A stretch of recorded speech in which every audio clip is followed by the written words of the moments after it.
read this quote several times already today, but we'll use this as the text to think about it, about Ron. John 14, verse 2 says, "In my Father's house are many mansions. If it were not so, I would have told you. I go to prepare a place for you." It can seem to us that death is just the end of everything. Once the spirit leaves the body, we're no longer able to see or speak to or be with the person that we have loved. But this is nothing but an appearance, for everyone's spirit lives eternally. This is what the Lord taught when he said to Nicodemus. This is from John 3. "That which is born of the flesh is flesh, and that which is born of the Spirit is spirit. Do not marvel that I said to you, you must be born again. The wind blows where it wishes, and you hear the sound of it, but cannot tell where it comes from and where it goes. So is everyone who is born of the Spirit."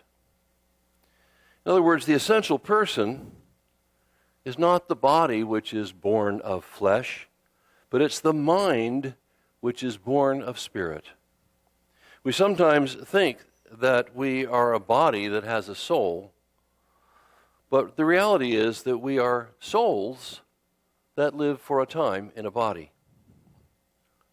Now, unlike the body, which must return to the natural substances from which it was formed, the mind and spirit survive the fall of the body because they're not material creations. The essential human spirit is a living thing formed and fashioned by the Lord himself from spiritual substances in such a way that is beyond the reach of the death of the body. However, it is death in the sense that the person is no longer conscious of the world of nature. There is no longer any need to be conscious of the natural world because the spirit has awakened into the world of the spirit.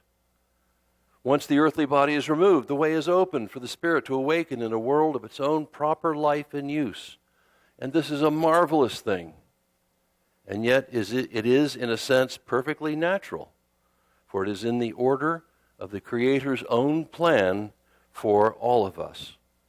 His plan, the underlying reason for the existence of the universe, is that there shall be a heaven from the human race. A heaven full of people who have freely chosen to live their lives in the Lord's own order, and so have freely returned his love. The great marvel is that we have all been created to live to eternity in heaven. Our time in the natural world, which we love and hold on to so dearly, is actually only a period of preparation for the true life which is to come. But with this in mind, it's evident that death is not a thing to be feared. It is nothing more than the normal process by means of which the divine purpose in creation is brought to its fulfillment. Like a door, death is a gateway to life, the life which was planned for us from the very beginning of creation. Everyone must eventually pass through this door, each in the Lord's own time. So we can see that death is not what the appearance of the world of nature would have us believe. It's not the end of life.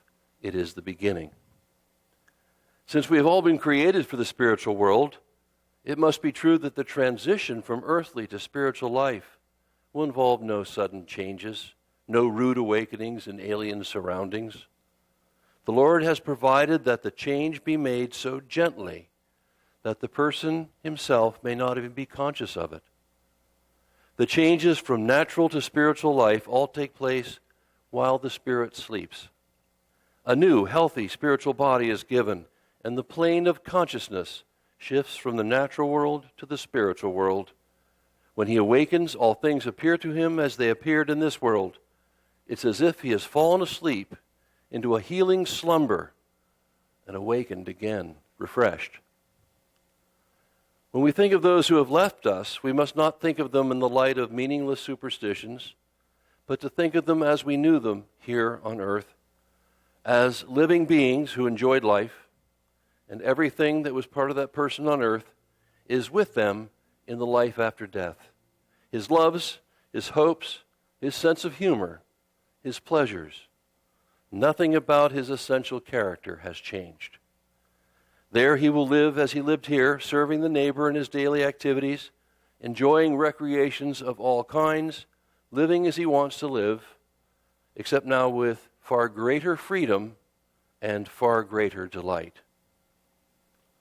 We should not think of death as some dark force which takes away the flame of life. Our Heavenly Father did not create life only to destroy it.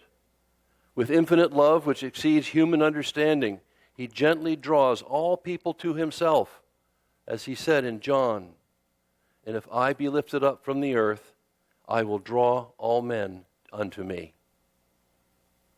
The truth that death is an act of divine mercy, the way that the spirit is released from its earthly bonds in order that it might enter its true home. This mercy is especially evident with those who've been burdened with grave illnesses, great pain, or missing a beloved partner who had been gone a long time. With such people, further delays on earth mean only continued suffering and mental strain for both them and those who love them and care for them. Life becomes for them a heavy burden, a dead weight on the spirit. But by means of passing into the other world, new life is given, and in this renewal, a person enters into a life in harmony with his true internal character. Now, while Ron has gone on to his joyful reunion with Elaine, those of us who knew him feel his absence and grieve because we cannot any longer visit with him or be a part of his life. He does live on with us in our memories, and we should take a few moments to remember some of the highlights of Ron's life. We know, of course, that he was born and raised in Quebec and grew up in Montreal. And one of the best stories about Ron's early life is how he met Elaine. Apparently they were skiing on Mount Royal, and unbeknownst to each other, Ron skied into her and knocked her over and broke her ankle. And and then, of course, he felt so bad about it that he went and visited her in the hospital a lot as she was healing, and that's how they got to know each other. Ron said to me that it was cheaper to marry her than pay the insurance. When Elaine passed in 2015, they had been married for 65 years. They have 2 children, Michael and Jay, who are here. And after we know that his job was in advertising. His personality was such that he loved people, and he loved the stories, and he loved to laugh, and he loved those things of entertainment. And it does seem to be that is a very suitable character for someone who wants to be in advertising or a salesman. And he did, in fact, come into being in a job in advertising working for McLean Hunter, a large, well-known multimedia company. And in fact, one of the things he did is his part there, both he and Elaine were very interested in expanding the church and helping with its growth. Elaine, of course, was working in the bookstore here that we had many years ago. And Ron helped by getting us a full-page ad in Maclean's magazine that went national in Canada. And he felt that he really wanted to reach out to people, and that's why we keep coming up with this passage about many, many mansions.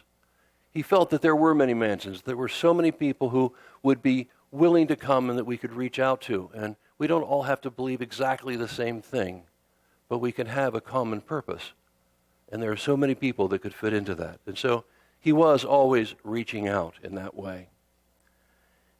There was a move to Calgary to run magazines in the McLean Hunter stable. One of the bigger ones was Oil Week. But then later he came back to Toronto.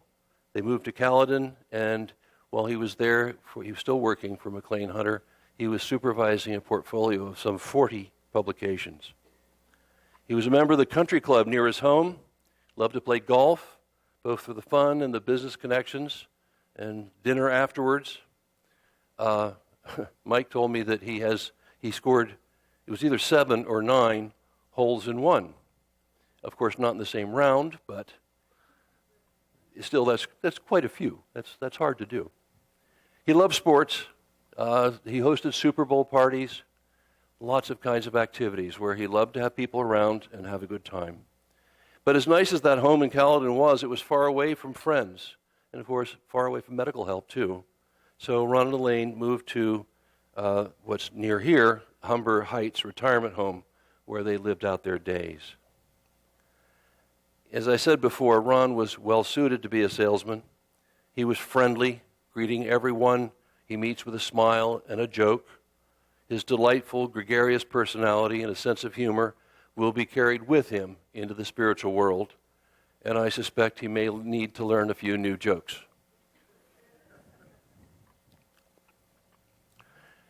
Reading again from Heaven and Hell, it says, I have often heard that those who have come from the world were rejoiced at seeing their friends again. We can imagine Ron greeting his friends. And that their friends in turn were rejoiced that they had come together, and they congratulate each other and continue together, and this for a longer or shorter time according to their delight in living together in the world. And we know his beloved wife Elaine passed away in 2015, and during the past 9 years, Ron has missed her terribly and worried about meeting her again. Not that he would, but how long it would take, and it was just, he missed her desperately. He was so hopeful about meeting her again, and he set his heart on teachings like this one. We're going to close with this thought. This is Conjugal Love number 321. Those who have lived in love truly conjugal were united as to souls, and thence as to minds. And this union, being spiritual, is an actual adjunction of the soul and the mind of the one to the soul and the mind of the other, which can never be dissolved. And partners thus united in marriage think and breathe what is eternal. And upon this idea is founded their eternal happiness.